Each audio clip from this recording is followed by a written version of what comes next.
Olá pessoal, bem-vindos a essa aula onde a gente vai explorar qual que é a relação que existe entre as transformações lineares e matrizes. Eu vou começar falando sobre como que a gente pode associar a uma matriz uma transformação linear. Então sejam aqui V e W dois espaços vetoriais, e esses espaços têm bases alfa e beta. Então, dado uma matriz M por N, né, onde M é a dimensão aqui do espaço W, né, que é o número de vetores que a gente tem aqui em beta, e N é a dimensão do V e, portanto, o número de vetores que a gente tem na base alfa.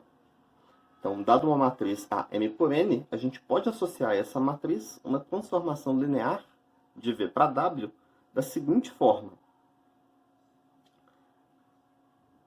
A gente vai pegar cada vetor V em V, a gente escreve as coordenadas dele em relação à base W. Então, isso vai ser uma matriz coluna com N entradas, né? Então, a matriz é N por 1. E aí, a transformação a gente vai fazer assim, a gente vai multiplicar a matriz A por essa matriz coluna, e aí a gente vai obter uma matriz coluna, só que agora com M entradas, e essas vão ser as coordenadas da imagem aqui em relação à base beta. Então, vou fazer aqui um exemplo numérico. Então, a gente vai pegar R2 com a base canônica, né, que é o 1001, e R3 também com a base canônica.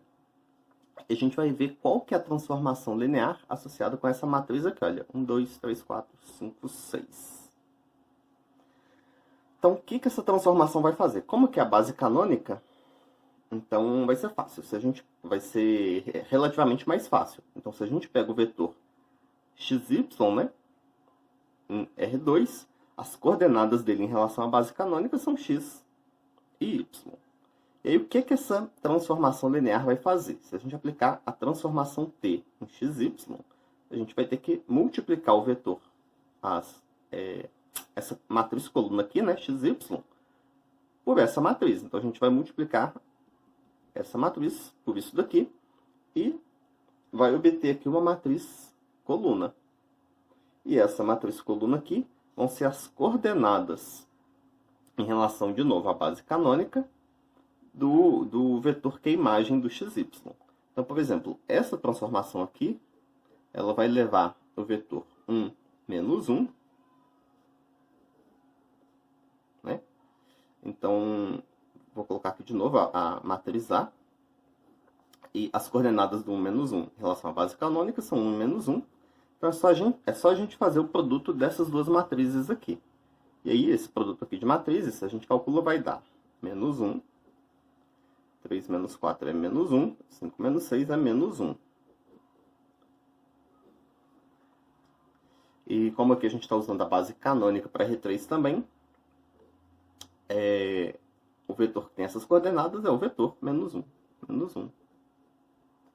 E menos 1. Então, essa é a transformação que manda 1 menos 1, por exemplo, em menos 1, menos 1, menos 1. E agora, um exemplo, de novo, a gente vai fazer uma transformação de R2 para R3. A gente vai usar a mesma matriz para fazer a transformação linear, mas a gente não vai usar a base canônica, nem para R2, nem para R3. Então, eu vou pegar essa base aqui de R2, 1, 0 e 1, 1. E para R3, eu vou pegar essa base aqui, olha, 1, 0, 0, 1, 1, 0 e 1, 1, 1. E a gente vai ver qual que é a transformação linear associada com essa matriz aqui. Então, nesse caso aqui, se a gente pega o vetor xy de R2, as coordenadas dele em relação a essa base já não vão ser mais x e y, né? A gente pode reparar que a segunda coordenada aqui só depende desse vetor. Então, a segunda coordenada aqui vai ser y. E para a primeira dar certo, eu vou ter que colocar aqui x menos y. Então, se eu colocar aqui... Se eu fizer x menos y vezes esse, mais y vezes esse, eu vou obter justamente o vetor xy. Então, essas aqui são as coordenadas do vetor xy em relação a essa base. E aí, se eu fizer o produto da matriz A por essa matriz, né, então 1 vezes isso mais 2 vezes isso, dá x mais y. 3 vezes isso mais 4 vezes isso dá 3x mais y. E aqui de novo 5 vezes isso mais 6 vezes isso, 5x mais y.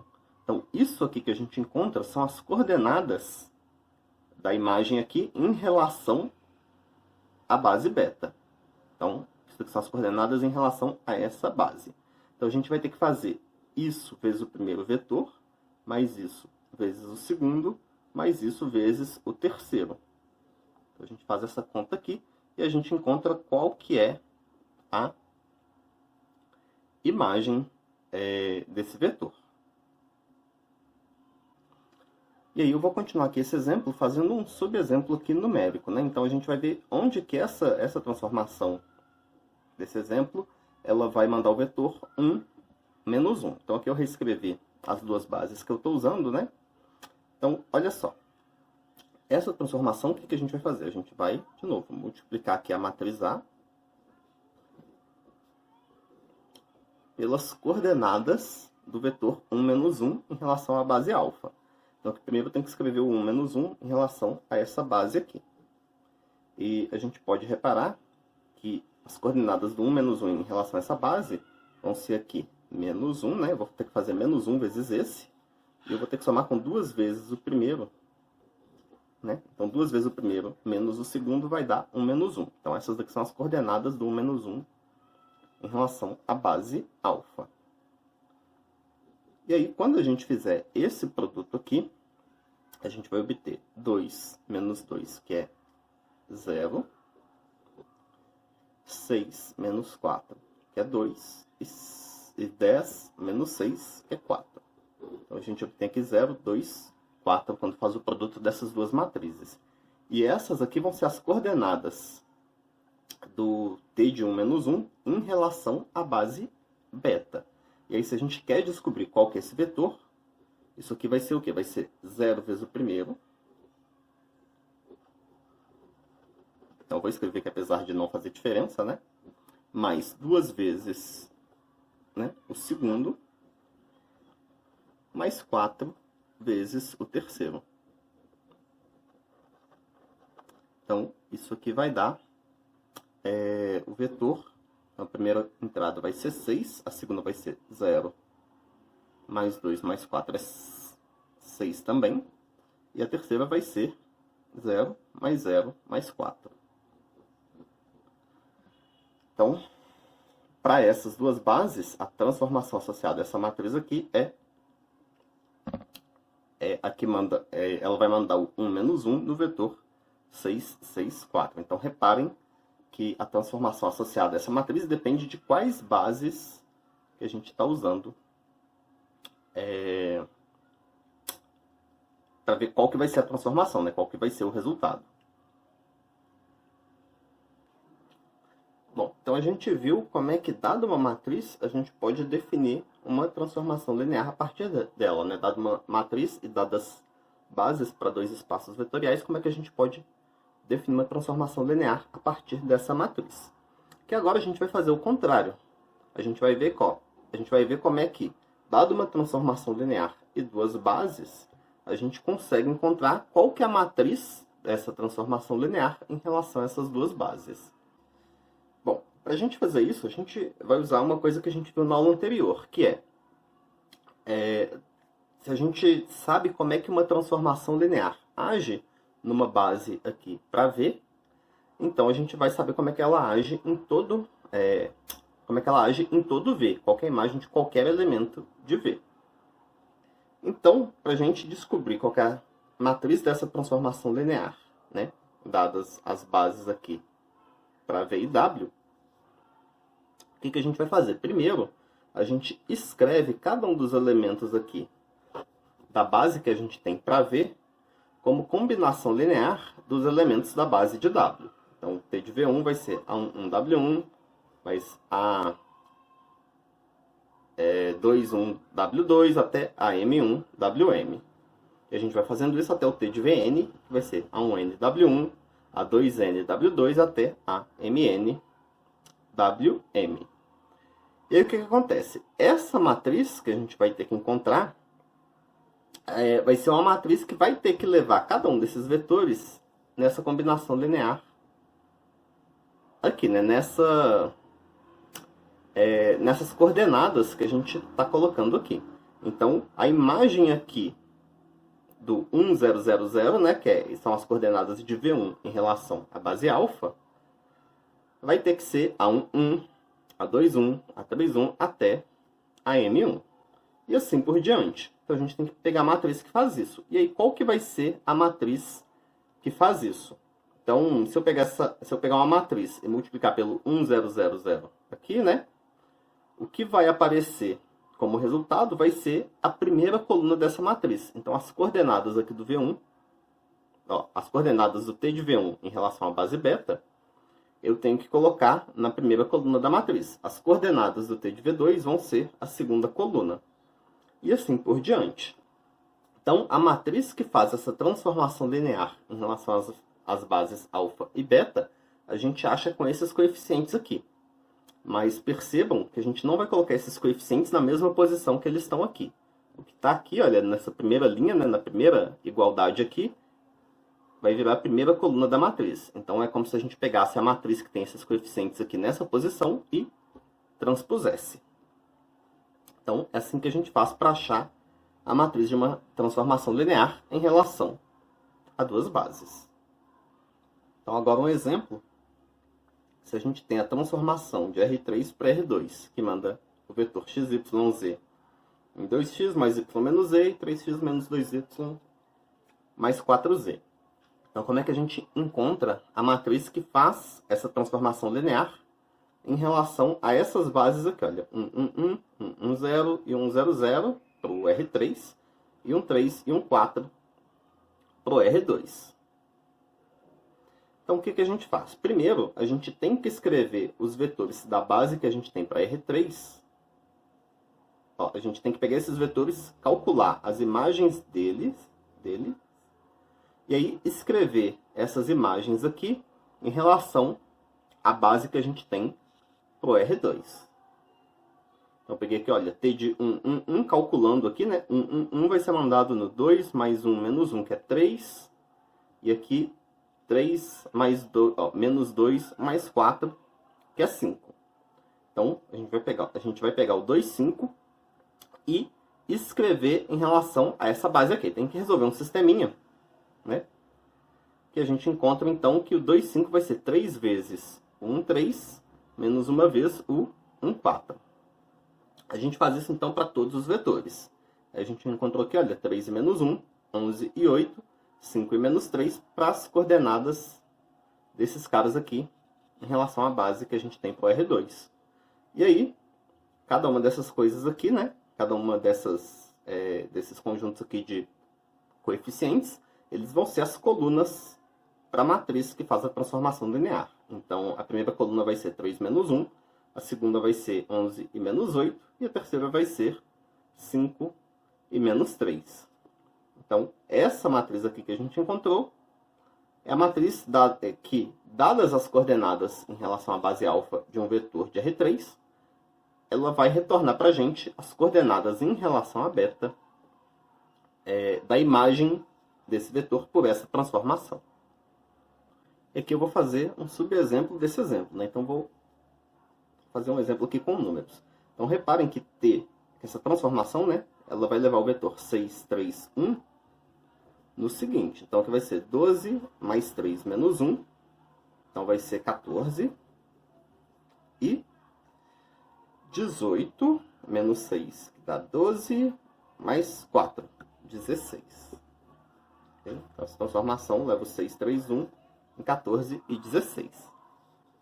E reparem que o 6, 3, 1, se a gente escrever aqui em relação a essas coordenadas de alfa, bom, eu já escrevi ali em outra folha, né? Já resolvi o sisteminha para descobrir as coordenadas. Então, o 6, 3, 1 em relação a essa base, ele vai ser uma vez o primeiro, mais 2 vezes o segundo, mais 3 vezes o terceiro. Aqui é 0, desculpa. Mais 3 vezes o terceiro. E aí, o que acontece? o que essa matriz que a gente encontrou aqui, ela diz pra gente. Então, se a gente multiplicar essa matriz, 3 menos 1, 11 menos 8, 5 e menos 3, por essas coordenadas aqui, o que a gente vai encontrar? A gente vai obter aqui, olha, 3 mais 22 dá 25 mais 15. Então, 3 mais 22 mais 15 vai dar 40. E menos 1, menos 16, menos 9 vai dar menos 26. Então, a gente obteve 40 e menos 26.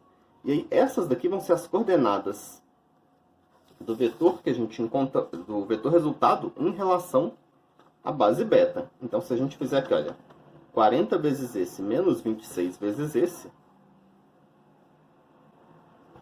então 40 vezes 1, 3, menos 26 vezes o 1, 4, o que a gente vai obter aqui vai ser 40 menos 26, que é 14, e 120 menos 104. 120 menos 104 dá 16. Então, a gente encontrou aqui 40 menos 26, que são as coordenadas do vetor 14 e 16 em relação à base beta. Certo? Então, é isso que essa matriz faz.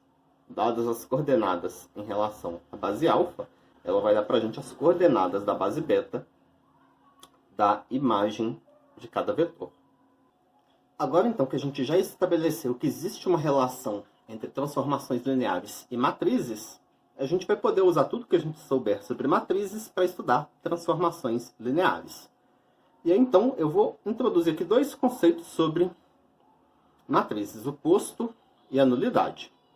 Então, eu vou relembrar, inicialmente, que isso vocês devem ter visto lá em GAAV, que se a gente tem uma matriz n por n, né, então não necessariamente quadrada,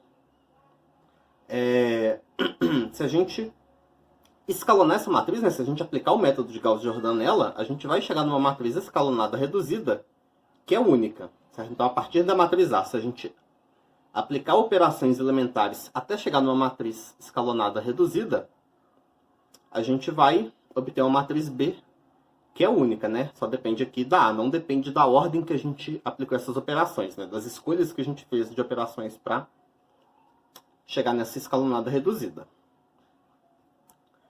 Então, aqui sejam A uma matriz M por N e B vai ser a matriz escalonada reduzida obtida a partir de A. A gente vai chamar de posto de A o número de linhas não nulas que a gente tem em B.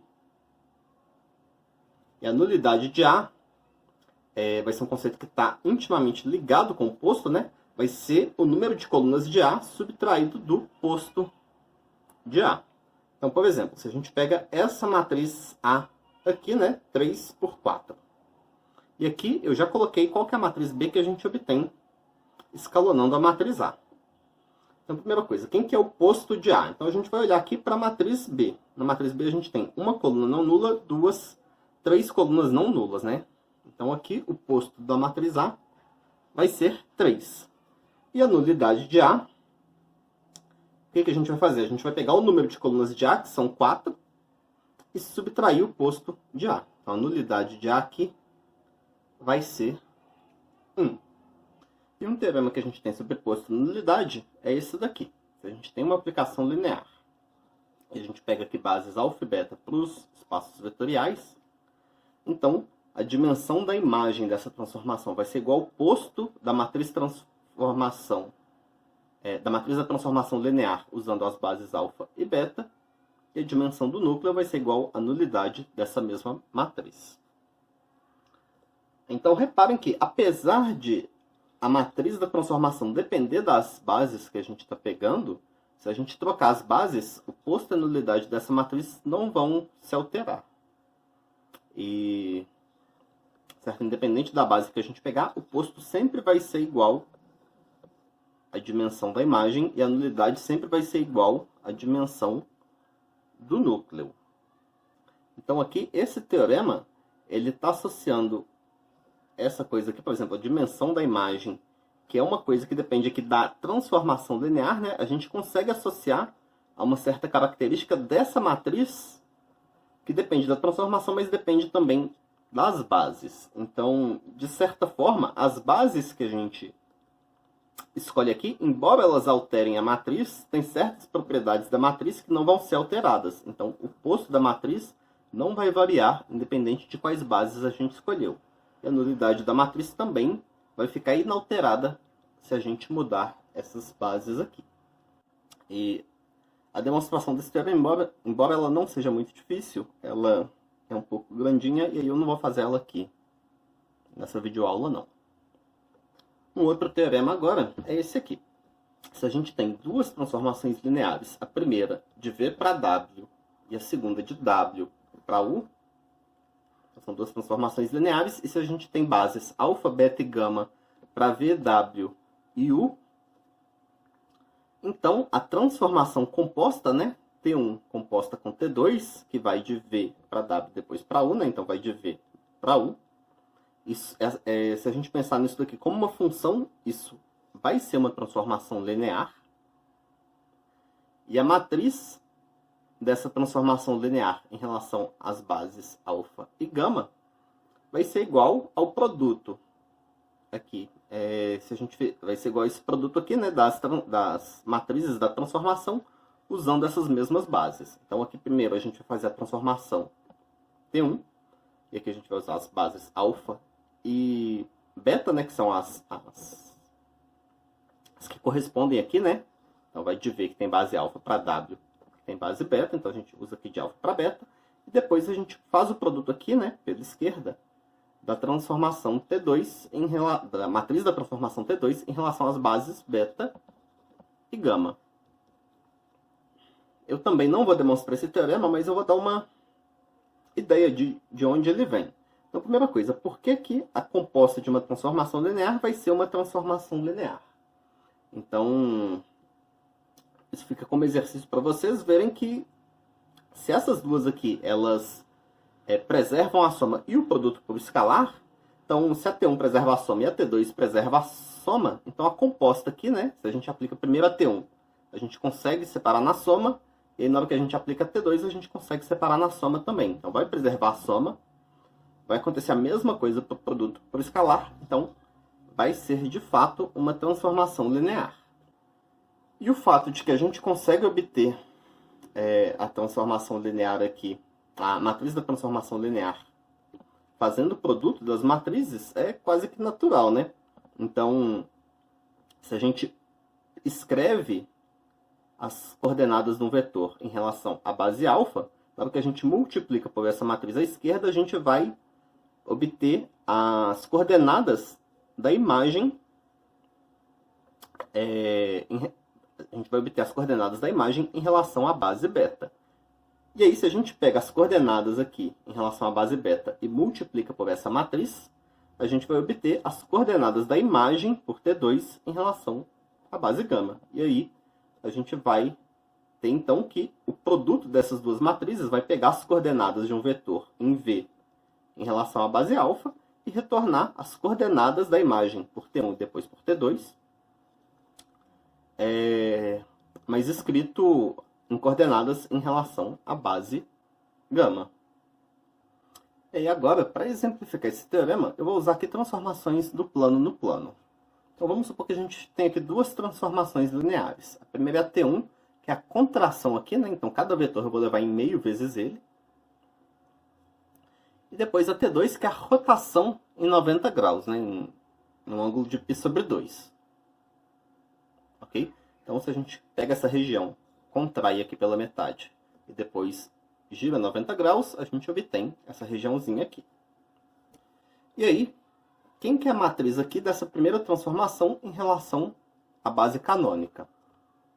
Então, a transformação aqui vai ser vai ser metade vezes a identidade, né? Vai pegar cada vetor e levar em metade dele. Então, a matriz dessa transformação linear em relação à identidade é essa daqui. E a matriz da rotação, em relação de novo à base canônica, vai ser cosseno de θ menos seno de θ, seno de θ, cosseno de θ. Então, está aqui a matriz da transformação em relação à base canônica. E aí, se a gente quiser a matriz que faz a transformação toda de uma vez, certo? Então, T2 composta com T1, basta a gente fazer o produto dessas duas matrizes. Então, basta a gente pegar aqui, vai fazer a T1 aqui, né, a matriz da T1, e aqui a matriz da T2. Então, basta a gente fazer esse produto aqui.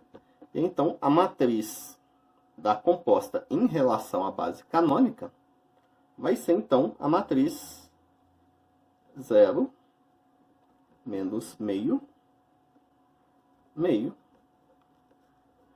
e 0.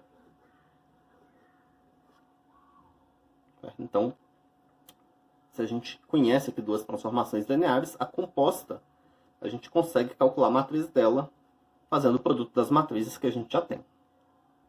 Então, aqui agora eu vou definir o que é um isomorfismo. Então, uma transformação linear, toda transformação linear é uma função, né? Uma função que a cada vetor aqui de V associa um vetor em W. E se essa função, como função, for invertível, a gente vai dizer que ela é um isomorfismo. Reparem que, assim como vale para toda função, né? Uma função ela é invertível somente se ela for injetora e sobrejetora, né? Para que exista uma função, então ela tem que ser injetora, porque para que a gente possa associar cada W aqui, um único cara aqui em V, a imagem de dois caras diferentes de V tem que ser de caras diferentes aqui. E ela tem que ser sobrejetora, porque se nem todo mundo tiver na imagem, então eu vou ter elementos aqui em W que eu não vou ter, que eu não vou saber com quem que eu vou ter que associar em V. Então, isso aqui vale para funções em geral, né? Em particular, vale para transformações lineares também.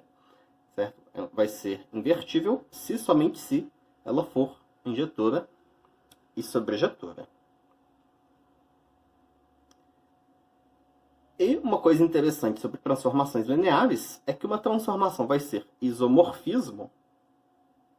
Que se uma transformação for um isomorfismo, então a sua inversa ela também vai ser uma transformação linear. Isso tem a ver com o seguinte fato, né? Se a T é uma transformação linear, que possui inversa, então, se eu pegar aquela T de V1 igual a W1, e T de V2 é W2, o que vai acontecer por ela ser transformação linear? T de V1 mais V2 vai ser igual a T de V1 mais T de V2, né? Que, em particular, é W1 mais W2. Então, o que acontece? Se a gente fizer aqui a inversa, então, se a gente fizer a inversa aqui aplicada em W1, a gente vai obter o quê? Vai obter o V1. Se a gente fizer a inversa aplicada em W2, a gente vai obter o V2. E se a gente fizer a inversa em W1 mais W2, por isso daqui, certo? A gente vai obter V1 mais V2. Então, se ela preserva a soma aqui num dos sentidos, ela vai acabar, a inversa, ela vai preservar a soma aqui no outro. E, portanto, se a gente pega uma transformação linear que possui inversa, a inversa ela também vai respeitar a soma e, de forma similar, vai respeitar o produto por escalar. E, portanto, a inversa também vai ser transformação linear. E aí, se a gente voltar lá no teorema anterior, duas consequências dele vão ser esses dois corolários aqui. Então, o primeiro diz o seguinte: se a gente tem um isomorfismo, e a gente tem bases aqui para alfa e beta, respectivamente, então a matriz da transformação inversa em relação a essas bases vai ser igual à inversa da matriz T em relação a essas bases. E a demonstração disso é simples, é relativamente simples, porque o que acontece? Se a gente faz a composta dessas duas transformações, como elas são inversas, a composta delas é a identidade.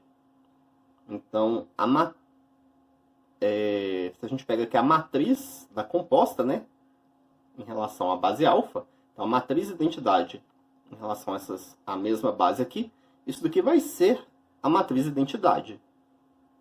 E pelo teorema anterior, a matriz dessa transformação composta aqui em relação às bases aqui, né, vai ser igual ao produto aqui dessas duas matrizes, da matriz dessas duas transformações em relação a essas bases que a gente está trabalhando. Então, o produto dessas duas matrizes aqui tem que dar a matriz identidade e, portanto, essas duas matrizes vão ser a inversa uma da outra. E uma outra consequência é que se a gente tem uma transformação linear e tem, de novo, aqui bases para V e W, então essa transformação linear vai ser um isomorfismo somente se essa matriz aqui tiver determinante diferente de zero. E o porquê disso? Bom, para começar, para essa matriz ter um determinante, ela teria que ser quadrada. E ela, de fato, vai ser quadrada porque se a gente tiver aqui que essa transformação é um isomorfismo, então a dimensão aqui do V e do W vai ter que ser igual, né? A dimensão da imagem mais do núcleo é igual à dimensão de V, que a gente viu na aula passada. E se é um isomorfismo, o núcleo é zero, e portanto a dimensão da imagem, que vai ser o W todo, tem que ser igual à dimensão de V. Então o tamanho aqui das bases alfa e beta são iguais, e portanto essa matriz aqui ela vai ser quadrada. E além dela ser quadrada, o determinante dela vai ter que ser diferente de zero, porque por esse corolário anterior, ela vai ter que ser uma matriz invertível, né?